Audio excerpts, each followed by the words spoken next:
అధికారం కోల్పోయినటువంటి బాధలో కేటీఆర్ గారు, కేసీఆర్ గారి కుటుంబ సభ్యులు అర్థరహితమైనటువంటి అవగాహన లేనటువంటి మాటలు మాట్లాడుతున్నారని నేను అంటున్నాను.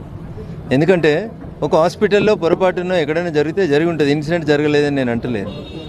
మొత్తం 5 నెలల్లోనే ఏదో మార్పు జరగాలి. 10 ఏళ్లలో మీరు ఏం చేయలేని అసమర్థులు మీరు కొత్తగా వచ్చిన వాళ్ళని 5 నెలల్లో ఏదో జరగాలని చెప్పి ఏదో ఊహించుకుంటే ఎట్లయితుంది? బేసికల్గా జరుగుతున్న పొరపాటు ఎక్కడ, పునాదులు వేయడంలో జరిగిన పొరపాటు ఎక్కడ అనే చూడండి.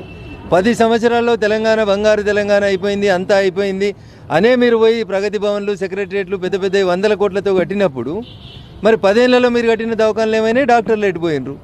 ఎందుకు జరుగుతూ ఉన్నాయి మరణాలు? దీని మీద మాట్లాడకుండా రోజు ఏదో ఒకటి విమర్శించాలి కాబట్టి విమర్శించాలనుకోవడం అనేది మంచి పద్ధతి కాదు రాజకీయాల లోపల. 1. 2, if there is any specific case గురించి మాట్లాడుకుందాం. ఆ ఊరికి పోవాలి, మాట్లాడుకోవాలి. రైతుల ఆత్మహత్యలు మీ కాలంలో 10 ఏళ్ళు సాగినాయి.